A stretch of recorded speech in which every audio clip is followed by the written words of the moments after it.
every year of consecrated life, which happens on October 8 and 9 in Rome.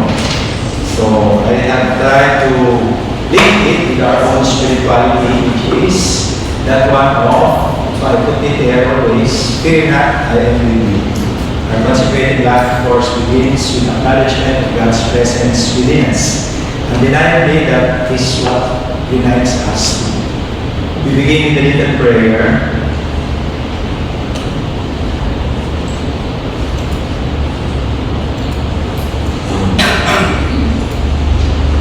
All together, O Mary, Mother, you hold the divine word in your womb. You recovered by your life the magnificent works of God.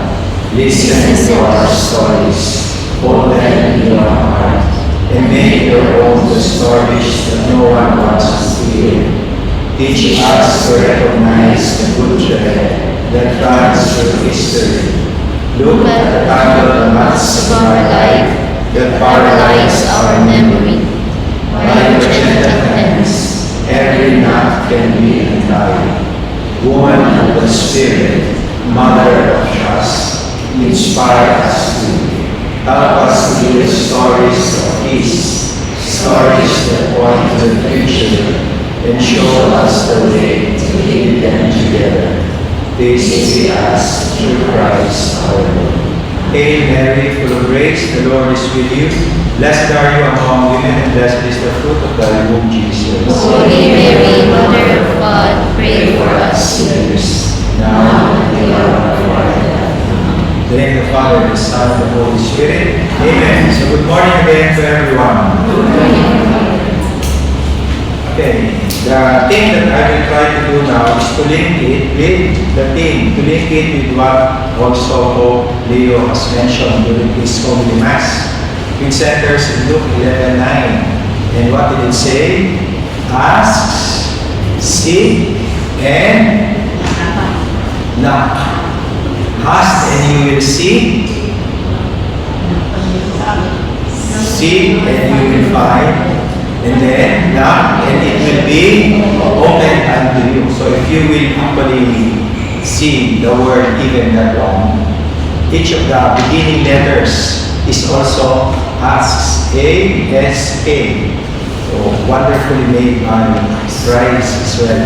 So in our theme for today, the Jubilee, of course, it's an interaction. It's assembly, it's a body gathering together, honoring festivity, and as I mentioned, I think some time ago, years ago, communion, participation, and mission.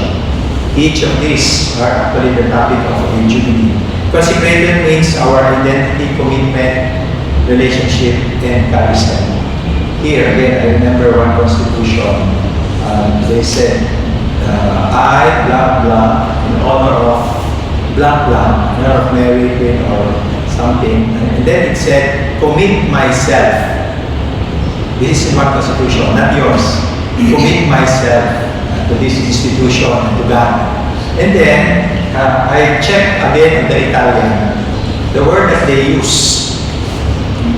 The word that they use actually is this particular word. Io, blah, blah. And then the word that it's used is mi affido. Mi affido. Which in Italian means I entrust. And I ask myself, what is the difference between commit and entrust? If you say you commit, how many person does it refer to? Isa lang. I commit. And the force runs through me. Pero if you say, I entrust myself, whom does it refer to? Isang tao lang ba yun? Dalawa. Me and the one I entrust myself to. So each of that, I think it's in terms of this, that our commitment is actually not just me. It's supposed to be entrusting.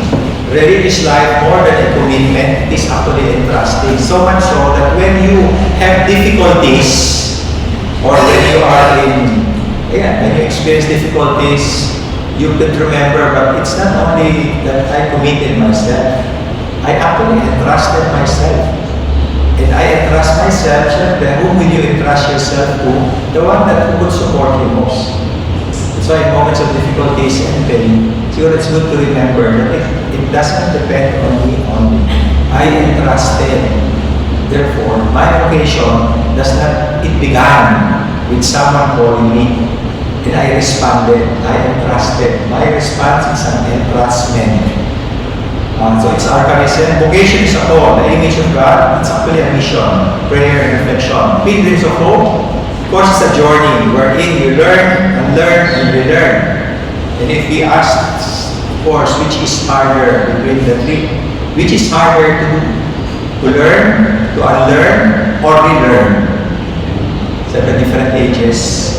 As we would always know, if you become already sort of many years in the congregation, the hardest thing is unlearn. Pero I found out, even within our congregation around the world, there are only few people really that if they grow older, yung unlearning nila is still okay.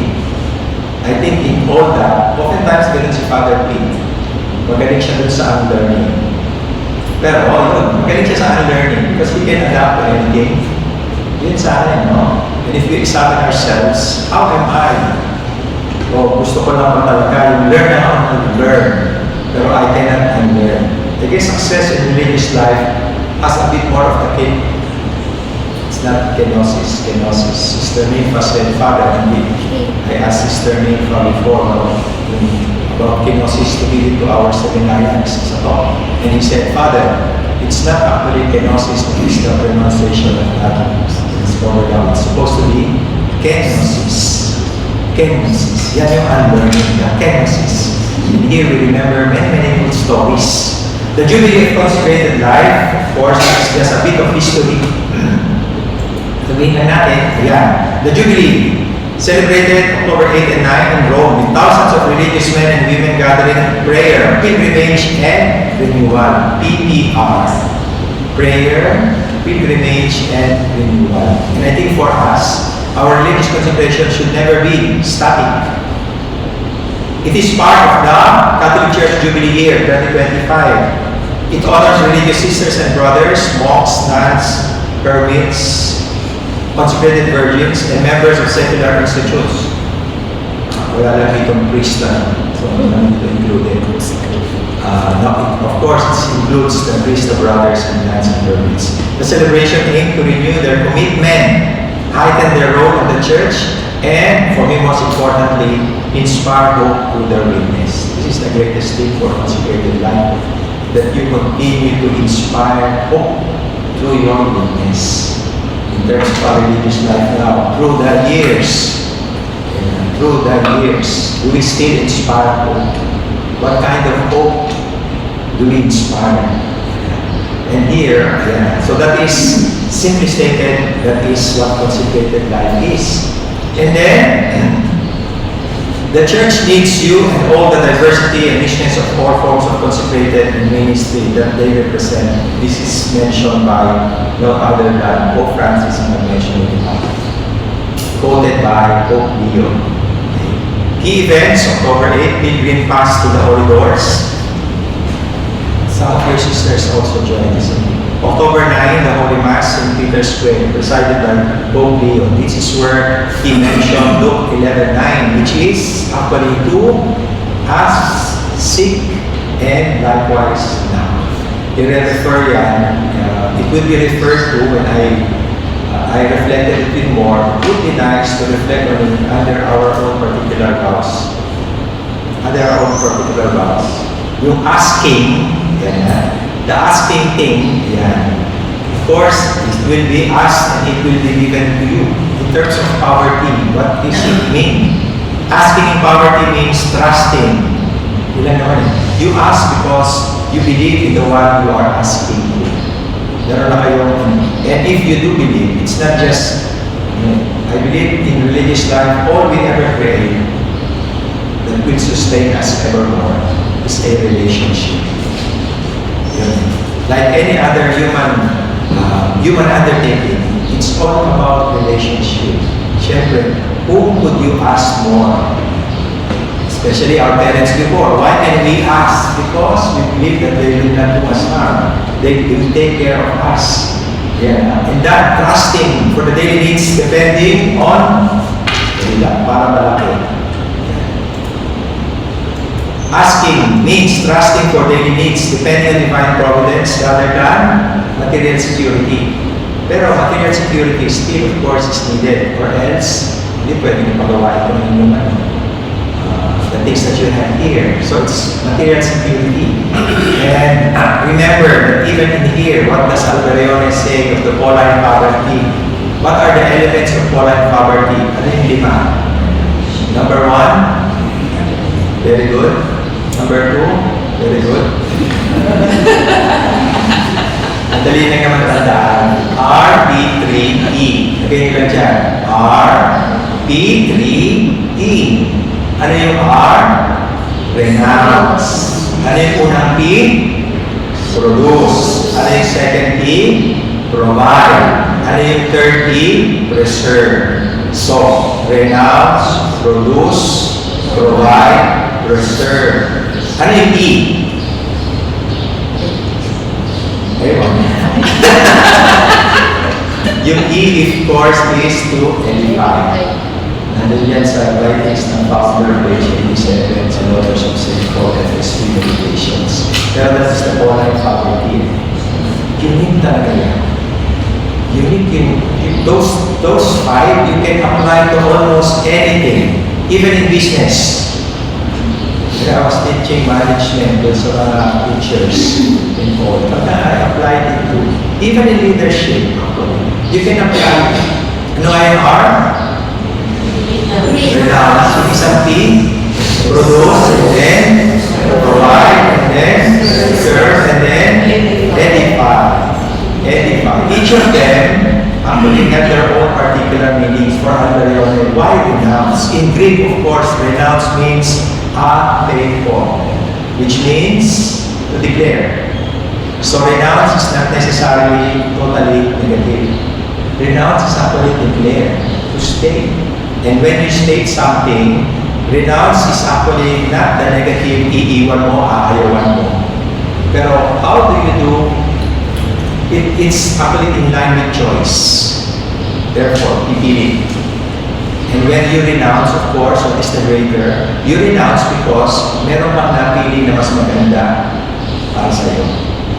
Yun ang talagang idea ni Alberione of renounce. Okay, I did not choose this because I chose the other one. For us as religious, of course, we choose. And then what is produced, of course, is to do something. That is, not to be static or stable, pero as I have always witnessed, you remember the story that I told you before. Do you remember the story when I gave the retreat to the Daughters of St. Paul doon sa Regina Apostolorum Hospital to many of the sisters? They were elderly already. Nasa wheelchair na karamihan. And I gave them a retreat and then a recollection. And then afterwards, there was a consultation. Remember that story? Hindi na. Oh, no. Anyway, that story goes, I was giving them, so there was consultation. And then I was put in a room, came one sister. And then she said, Father, I have been manager of many of our bookstores here in Italy. Go, wow, very good sister. And then she said, but Father, they have placed me here in this nursing home for old sisters. I do not like to be here, Father. I do not like to be here. I can still do something, Father. Why did they ever put me here? Why did they put me here? And of course, I did not answer because I did not know the story. But afterwards, the superior of the house came, and then she said, Father, you know what? There are many sisters here who really do not like to be here. She knew. Who really do not like to be here. And then she said, but Father, we have no choice. When they were in the bookshops, when they give the changes, it's either sobra or kulang. And then when they write the things that are sold already, Father, it's wrong. May mga sinusulat eh. So we put them here to rest for a while. And then I said, I understood now. And then the superior said, Father, there's also one sister on the wheelchair. She likes also a consultation. She's there in the refectory. So I went. She was sitting there actually in the refectory. She was sitting in the refectory. And then she said to me, Father, sit here. And I was obedient. Okay. And then afterwards, she said, you know what, Father? I have been superior of many of our communities here in Italy. And they have put me here, Father. They have put me here in this refectory only, in a wheelchair. And then you know what I do here, Father? I said, I do not know. And then she said to me, this is what I do, Father. Sabi niya, I fold table napkins, Father. And then she said, Father, I make sure that this table napkins, when I fold it, I make it edge to edge. And then she said, because Father, if I do not make it edge to edge, maybe the people who will come here will say that the daughters of St. Paul are disorderly. So I make it a point, Father, to put it edge to edge, Father. So it was actually something inspiring. So later on, I called her sister edge to edge. Pero what did it tell me? And then she told me, Father, you know what? I have been in that congregation for a very long time. And Father, this is what I do, even though she said it's very simple, I do it with all my heart. Because this is the only contribution I can do now in the congregation. And for me, doing that was very inspiring. Compared to Sister Copley, because she's always complaining. Who would you prefer? Of course, Sister Esther. And you know what it really taught me afterwards? In religious life, all throughout our religious life, when we grow age little by little, it's like going to the mountain. Oftentimes, what characterizes our religious life, so for the young ones here now, you have a choice. When you grow up to the mountain and you grow older in religious life, you could actually say to yourself, yes, I contribute my talent. It's my talent that defines me.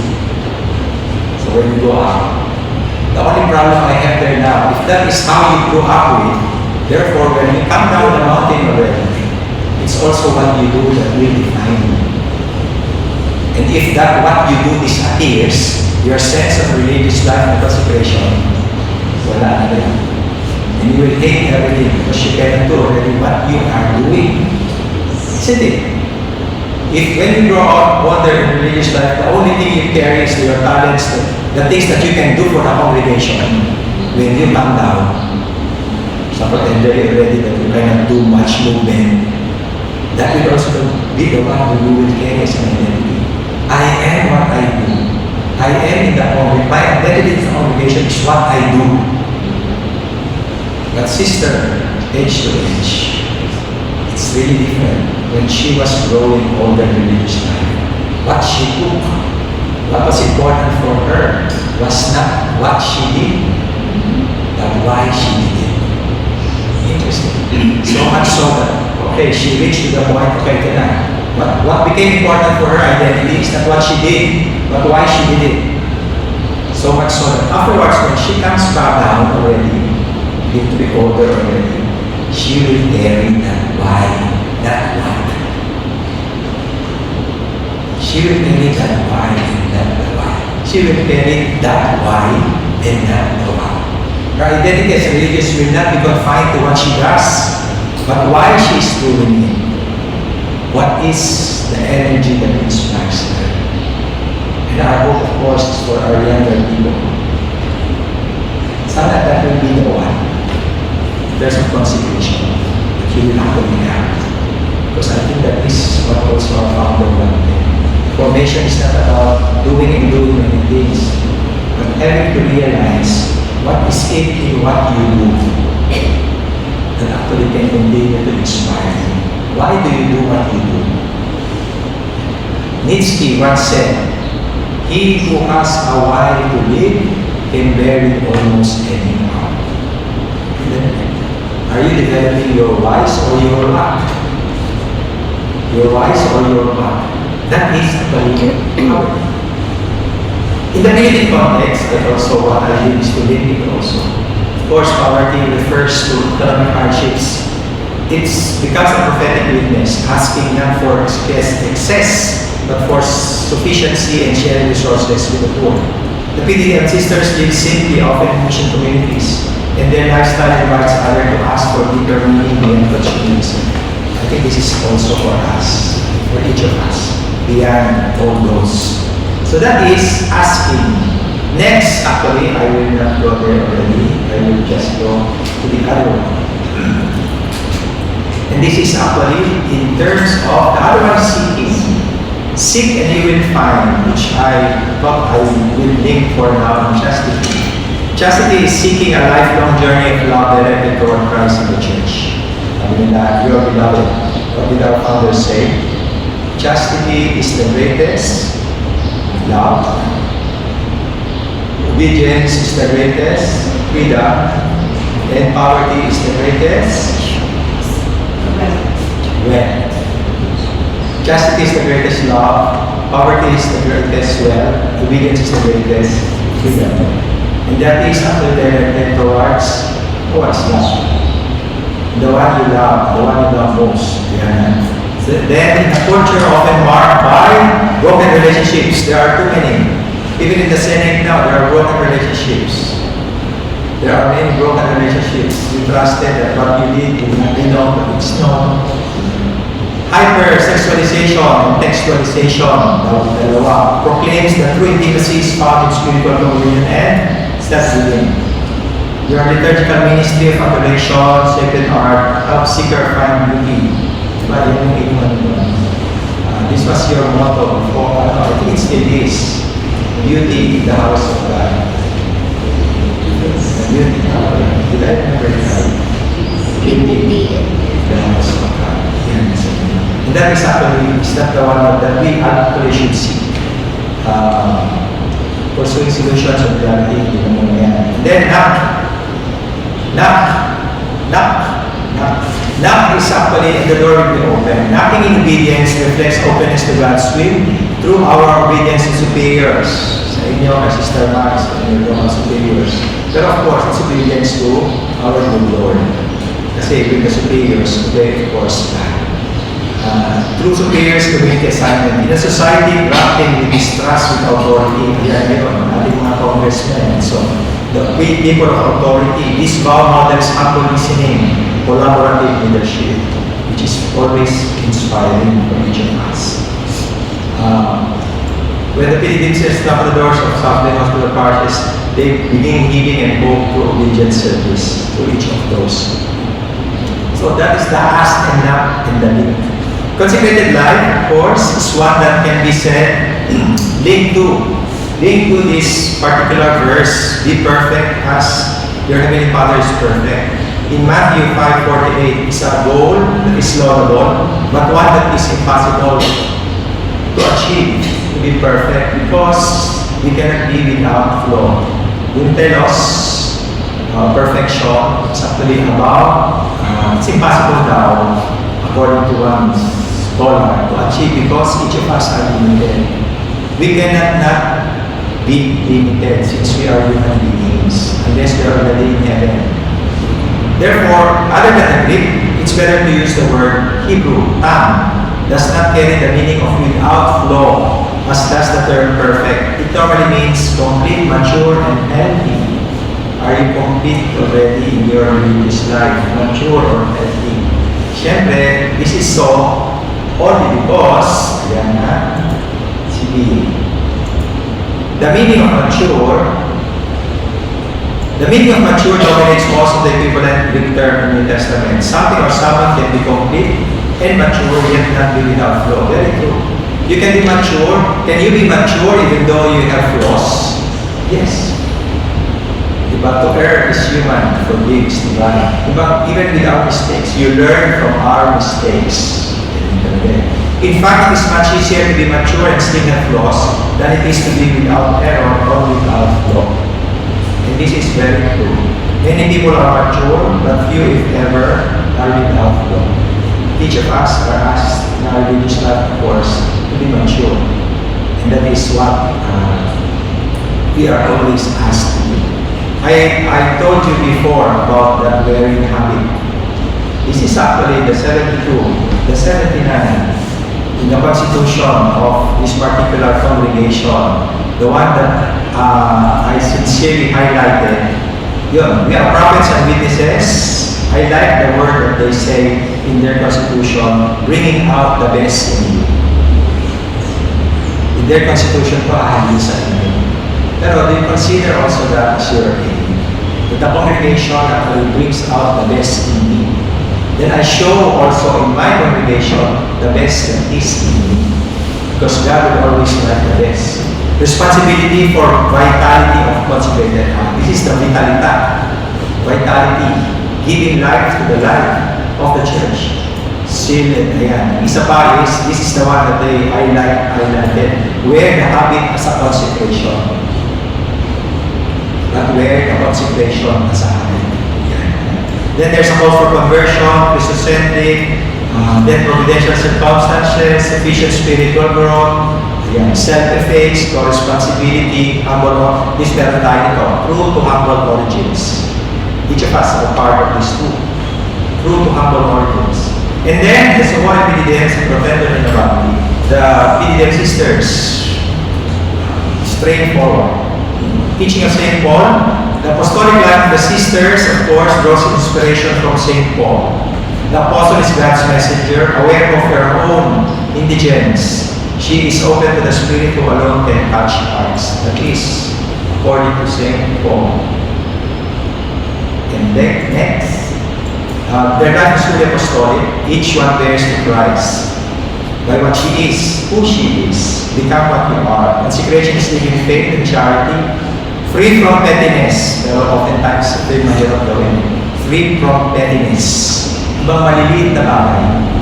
Talaga, ang bilis mo na masaktan. Hindi ko man sinasabi mo kayo masaktan. Sinasabi ko lang is, yun yung mga times siguro that we have to learn. Mas may mas malalaking bagay pa. May mas malalaking bagay. Sa seminary na yun, ang daming ganito ang seminarista. Talagang hindi lang siya pinansin o hindi lang siya isinama sa McDonald's ng mga klase niya. Talagang hindi niya na pinansin ang samahan. Yung mga those, siguro na hindi kayo ganun. Hindi man sila kumain ng suman. It radiates or, of course, it's a gospel attitude. They work in cooperation with everyone, respecting each other and concern. Ito yung talagang mga things that are the most important likewise to me. And here, siguro, in this, there are key things in the Jubilee of Consecrated Life highlighted by Pope Leo.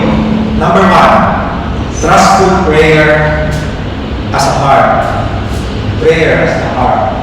And then afterwards, the vow as evangelical attitudes. Response to God's mercy, gift of divine initiative, God's work in one's life.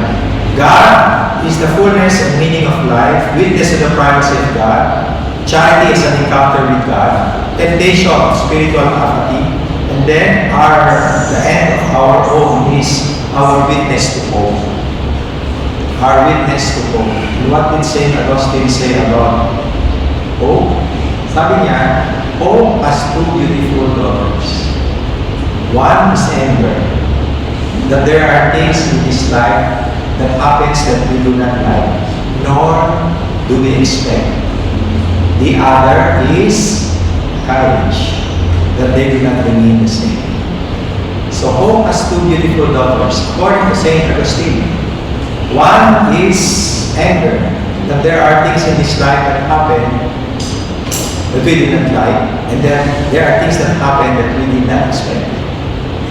But the other daughter is courage. At this moment in your life, what do you have? Anger or courage? Pero mali pala yung question ko.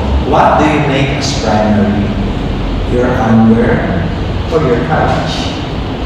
That is actually the one that's a witness to hope. That's also a witness to hope.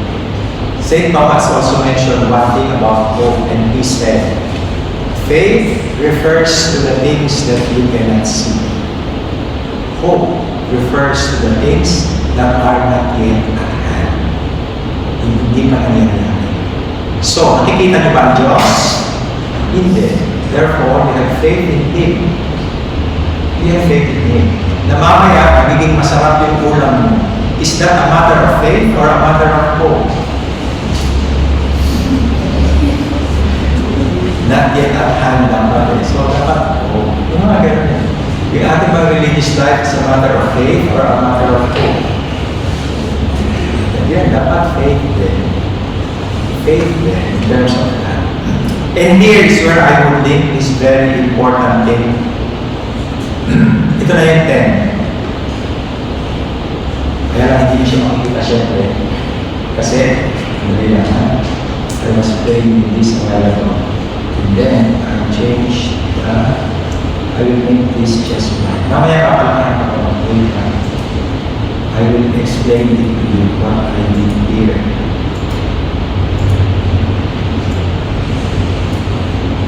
I got so interested before when the topic was given to me by Sister Janice. So what I did was to do some little things. And what I did is this. Here.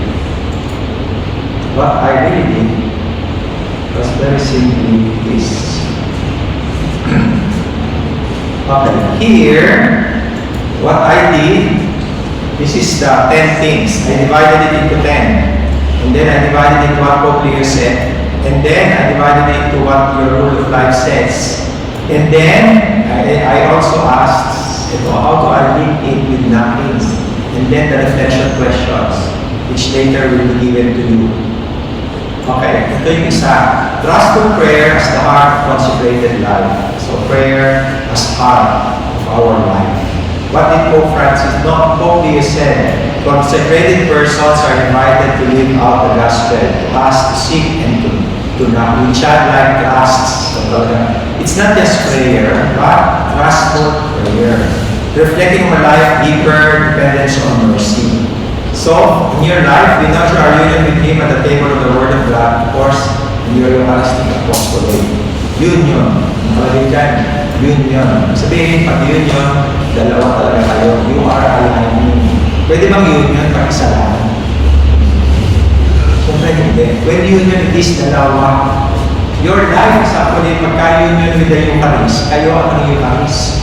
So pagka medyo hindi umuobra yung your part, pwede naman kayong mag-rely on sa Eucharist.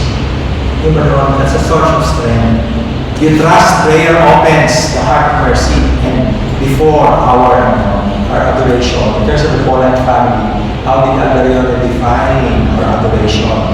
It's like a patient seeing a doctor, tapos a teacher, a student asking, seeking for advice with his teacher, ang dami niya.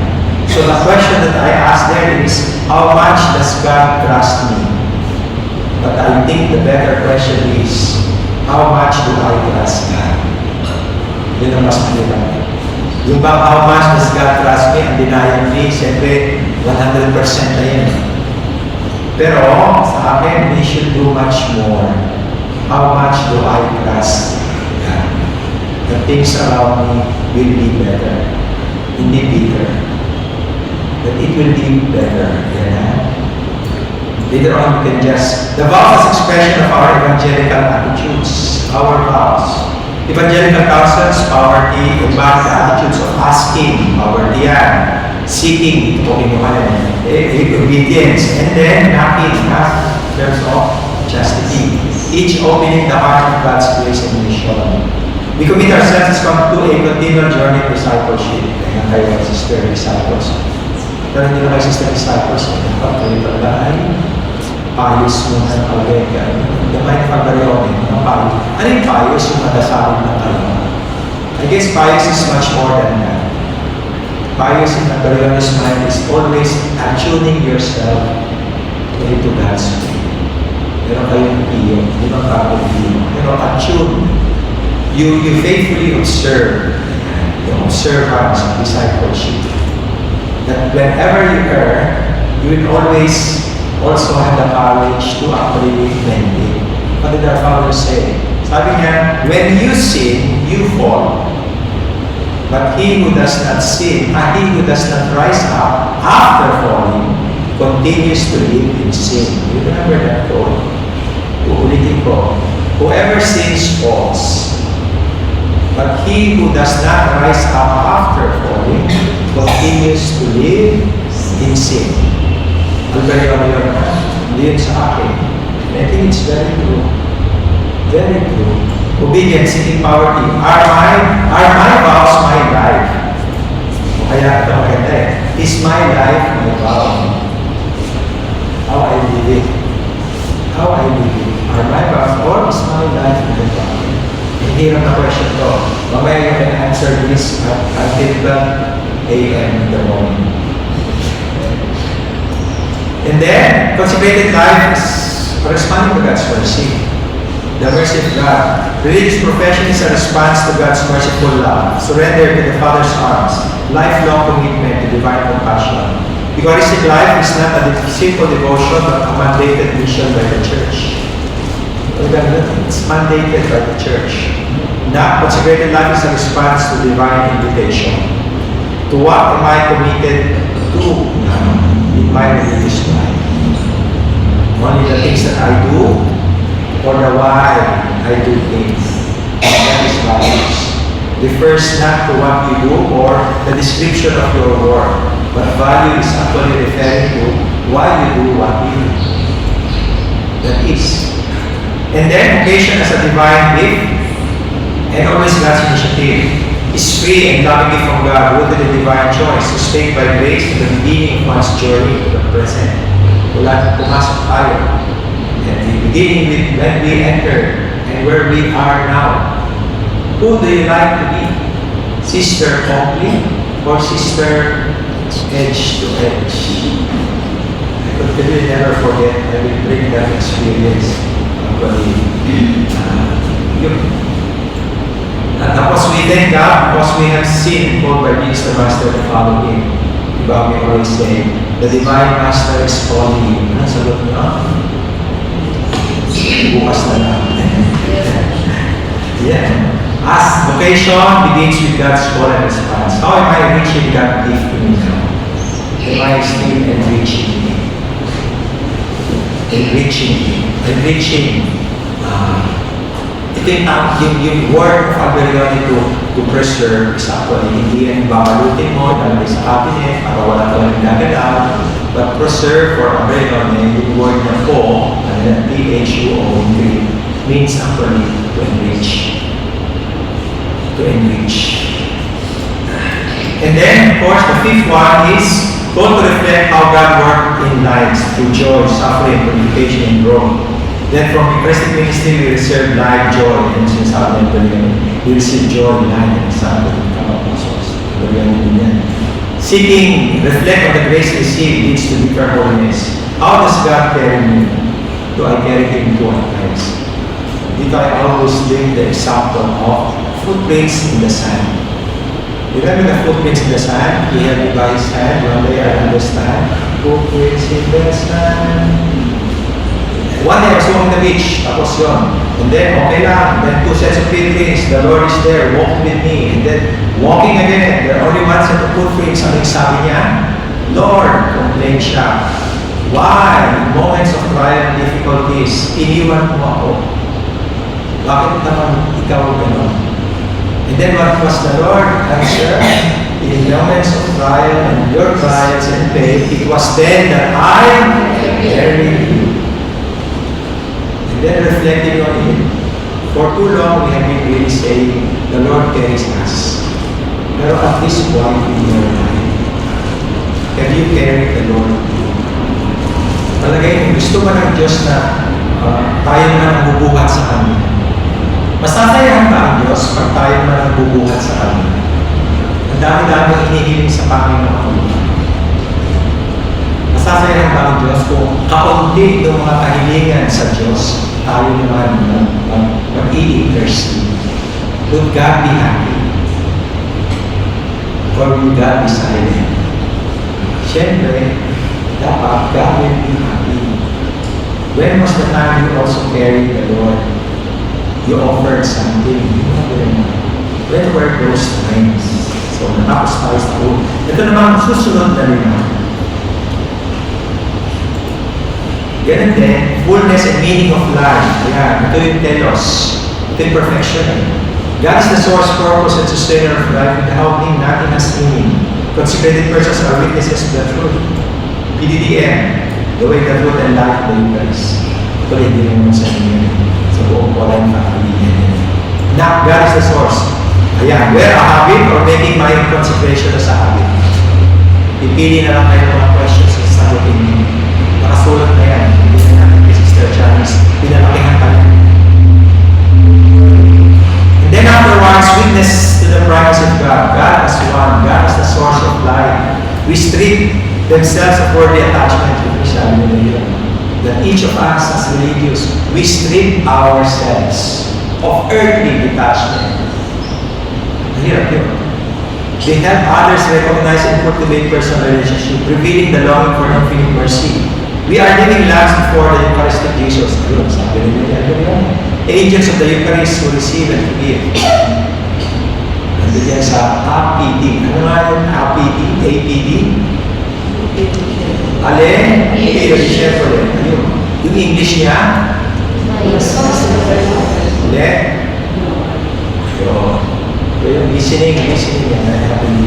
When is it easy to witness to God? When is it easy to listen to God? Number 9, charity pa pala. Authentic experience of God lead to generous love. Founders and foundresses exemplify this. Becoming all things to all people. Same goal. We dedicate our love and compassion and charity to Mary Most Holy. Am I a true sister to my community? Or is it really my community should be a sister to me? Do you want that your sisters just be a sister to you? Or do you pray that you also become a sister to your sisters? Yung dalawang yun.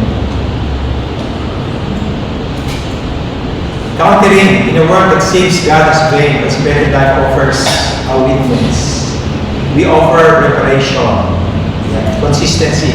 Pinakamahirap dito sa religious life, hindi enduring love, rooted in this. Pero ang mahirap sa akin, personally, yung consistency. Pero consistency is also evolving. I guess, from the time that, hindi pa sana, pero depending on the persons, ano nga ba talaga yun? What is it that you carry as you grow older in religious life? The things that you can only do, the things that you do that identifies you as a Christ disciple. Ako hindi nyo nang magagawa talaga magwawala ka na. It's really the Spirit with which even your sisters who are, sabihin natin na, in the best of heaven, can we say that they are not a true disciple anymore because they cannot do much? Siyempre hindi. It's not God. It's actually the Spirit with which you do things. Ano pa itong marami dito? Challenges, what are the challenges I face now as a religious? And then, eschatological witness to hope. Consecrated persons are entrusted with a mission pointing toward life.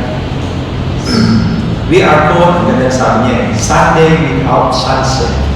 Ginamit ng word. Can there be a Sunday without sunset? What is the Sunday referring to? The resurrection. Yung Sunday, the resurrection brings to our sunset, bearing witness to the future goods promised by God. And how does Alberione define that bearing witness? To bear witness. Dito, in the Society of St. Paul, we call, of course, is the word edidit.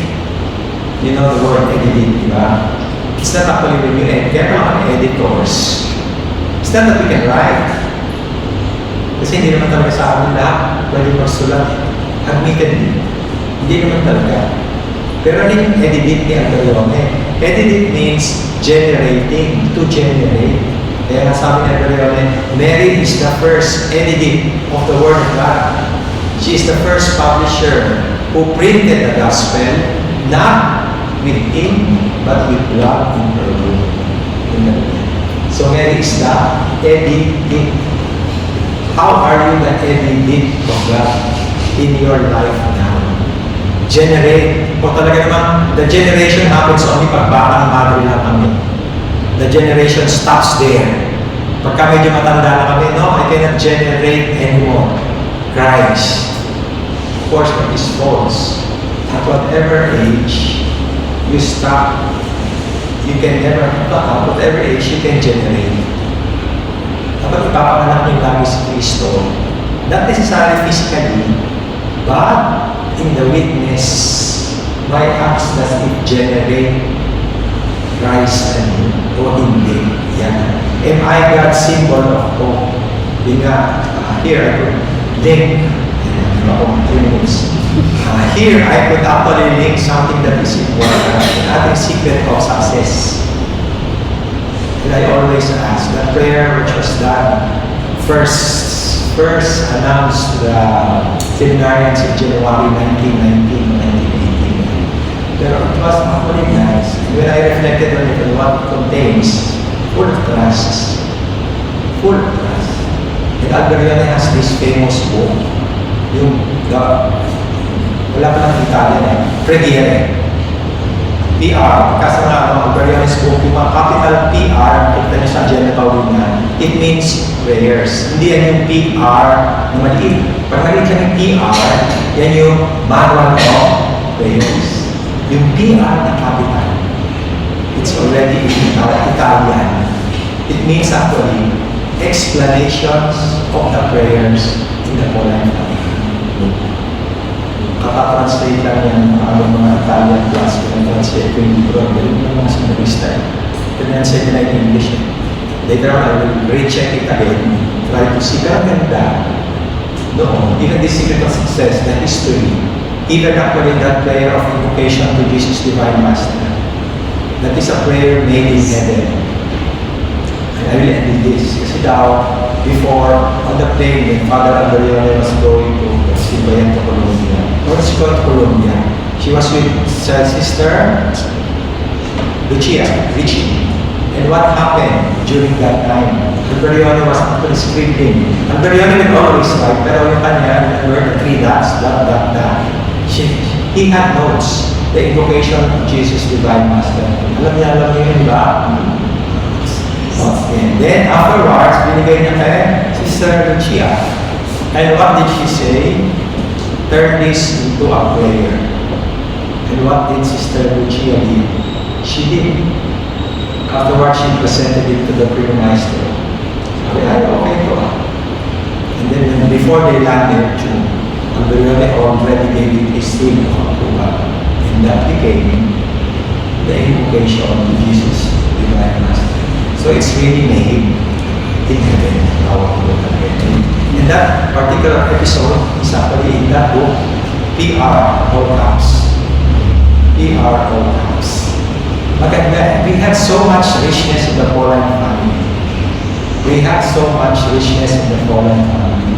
And I guess in that riches, only if we can actually try to live it to live it the best way we could, is actually it's actually something that for me is something that is likewise worthwhile.